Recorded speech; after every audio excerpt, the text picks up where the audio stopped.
Hello फिल्मी दुनिया, हाजिर हूँ आप सभी के लिए एक नई मूवी लेकर। फ्रेंड्स, आज की मूवी में हम देखेंगे एक 40 साल की औरत को कैसे एक सड़क पे पड़े 16 साल के लड़के से हो जाता है प्यार। क्या सोसाइटी ऐसा प्यार एक्सेप्ट कर पाएगी या फिर इनका ये अनोखा प्यार रह जाएगा अधूरा? देखने के लिए चलिए मूवी स्टार्ट करते हैं। कहानी की शुरुआत में हमें इस मूवी की मेन लीड लिंडा को दिखाया जाता है, जो कि 40 साल की सिंगल मदर है। अपनी डेली लाइफ के खर्चे निकालने के लिए वो एक बुटीक में काम किया करती थी, जो कि उसके घर से ज्यादा दूर नहीं था। वो एक बड़े से घर में अकेली ही रहा करती थी और अब उसे लगता है कि उसे एक रूम किसी को रेंट पे दे देना चाहिए। रोज की तरह लिंडा जब अपना काम कर रही थी, तब वहाँ उसका एक्स हस्बैंड टोनी उसके पास आकर उसे अपने साथ एक कॉफी शॉप ले जाता है। लिंडा टोनी से अपने बेटे के बारे में पूछने लगती है, जिस पर वो बताता है कि उनका बेटा थॉमस पिछले कई दिनों से मिसिंग है, जो सुनकर लिंडा को बहुत बुरा लगने लगा था, क्योंकि उसने पिछले कई सालों से ना ही अपने बेटे को देखा था और ना ही कभी उससे बात की।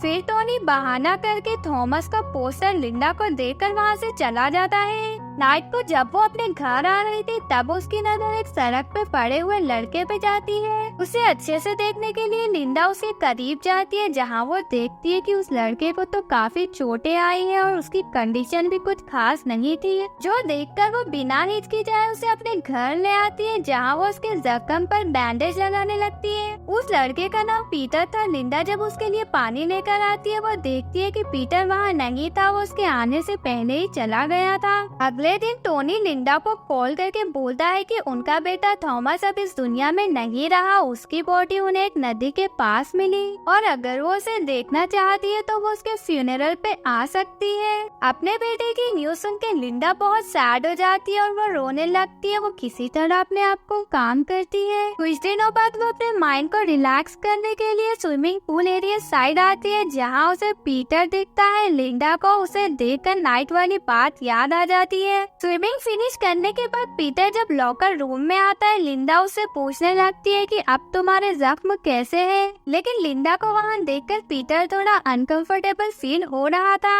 लिंडा उससे पूछती है कि तुम रहते कहाँ हो और तुम्हारा घर कहाँ है? पीटर बोलता है कि उसका कोई घर नहीं है, फिलहाल तो उसे जहाँ प्लेस मिलती है वो वहाँ अपना गुजारा कर लेता है। जो सुनने के बाद लिंडा उसे कहती है कि उसके घर में एक रूम खाली है, अगर वो चाहे तो वहाँ आकर रह सकता है। पीटर भी जल्दी ही हाँ कर देता है और उसके घर उसके साथ रहने आ जाता है। इस समय लिंडा को पीटर में अपना बेटा ही नजर आ रहा था। वो उसे अच्छे से ट्रीट करने लगती है। ये जानकर भी उसे अब कोई फर्क नहीं पड़ता कि पीटर ने उसके पॉकेट से बिना बोले कुछ पैसे ले लिए हैं। एक नाइट टोनी लिंडा के पास आता है और बोलता है कि उसे अब उसकी रिलेशनशिप अच्छी करनी और वो उसे अपने साथ डेट पे चलने को कहता है। लेकिन लिंडा को ये नहीं पता था कि टोनी को तो बस उसके साथ रात गुजारनी थी। जैसे ही टोनी उसके पास जाता है, वो उसे मना कर अपने घर वापस चली जाती है। लिंडा और पीटर के बीच जब नजदीकियां बढ़ने लगी थी, वो दोनों अपना टाइम एक दूसरे के साथ स्पेंड करने लगे थे।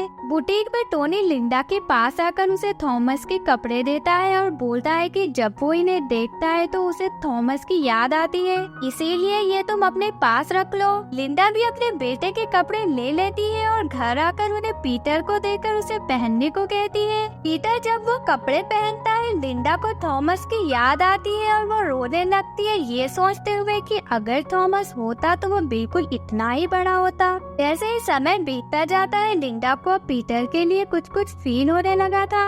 जब वो पानी नहा रहा था तो लिंडा उसके पास जाती है। अब उसे पीटर अपना बेटा नहीं बल्कि एक अजनबी लग रहा था। वो उसे टच करने लगी थी, जो कि पीटर को भी अच्छा लगने लगा था। वो भी अब इंजॉय करता है। अगले दिन टोनी, जिसने हार नहीं मानी थी, वो फिर से लिंडा के पास आता है और उसे बार में मिलने को कहता है। वो लोग बैठे ही थे कि वहाँ पीटर आता है और लिंडा उसे बताने लगती है कि टोनी कौन है। टोनी को ये सुनकर बहुत जेलसी होने लगती है कि पीटर लिंडा के साथ अकेला उसके घर में रहता है और आज उसने यहाँ आकर टोनी का सारा प्लान फ्लॉप कर दिया। टोनी फिर पीटर का पीछा करने लगता है और एक जगह ले जाकर उसे लिंडा से दूर रहने को कहता है। वो पीटर को मारने ही जाता है, लेकिन पीटर भी कम नहीं था। वो उल्टा टोनी को ही एक पंच मार देता है। रात को जब लिंडा सो रही थी तो उसे कुछ आवाजें आती है, जिसे सुनकर वो चेक करने के लिए अपने रूम से बाहर आती है। जब वो पीटर के रूम में देखती है, तब वो उसे एक लड़की के साथ एंजॉय करते हुए दिखता है। जो देखकर लिंडा को बहुत बुरा लग रहा था, इसीलिए वो जल्दी से अपने रूम में वापस आ जाती है। अगली सुबह पीटर अपनी कार रिपेयर कर रहा था, तभी उसके पास एक लेडी आती है जो कि पीटर से नाइट वाला सीन रिपीट करने को बोलती है,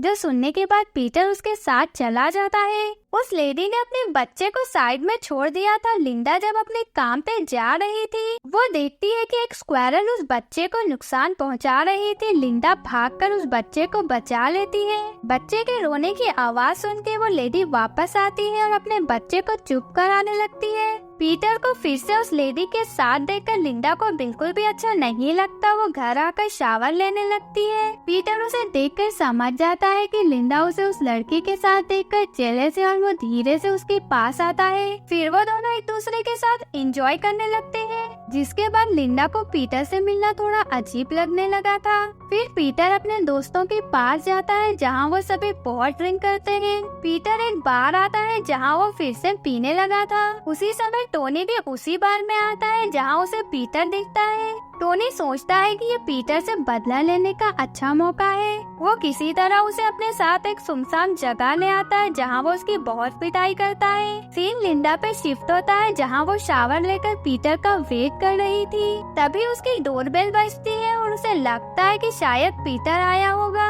लेकिन टोनी पीटर को घसीटते हुए अपने साथ लाता है जहाँ वो लिंडा को ब्लेम करने लगा था। वो कहता है कि क्या तुम्हें शर्म नहीं आती अपने बेटे की उम्र के लड़के के साथ रिश्ता रखने में, और बोलता है कि वो लड़का बहुत छोटा है। अगर सोसाइटी में ये बात पता चले फिर तो वो लोग तुम दोनों का जीना मुश्किल कर देंगे। जल्दी से इस मसले को ठीक करने को कहकर वहाँ से चला जाता है। ये सारी बातें चुपके से पीटर भी सुन लेता है। अब वो डिसाइड करता है कि उसे ये सब खत्म करना होगा, जो कि उसके यहाँ से जाने के बाद ही होगा। लिंडा को भी उसकी गलती रियलाइज हो जाती है कि आज उसी की वजह से पीटर को इतनी मार पड़ी है। वो पीटर को बोलती है कि अगर तुम यहाँ से जाना चाहते हो तो बेशक तुम जा सकते हो, ये तुम्हारी अपनी मर्जी है। फिर वो उसे अपने साथ हॉस्पिटल ले आती है और ये उनकी आखिरी मुलाकात थी, जिसके बाद वो दोनों अपने अपने रास्ते चले जाते हैं। आपको ये मूवी कैसी लगी कमेंट्स में जरूर बताइएगा, और अगर आपको मेरी वीडियो अच्छी लगे तो वीडियो को लाइक और चैनल को सब्सक्राइब जरूर से करिएगा। And thank you for watching.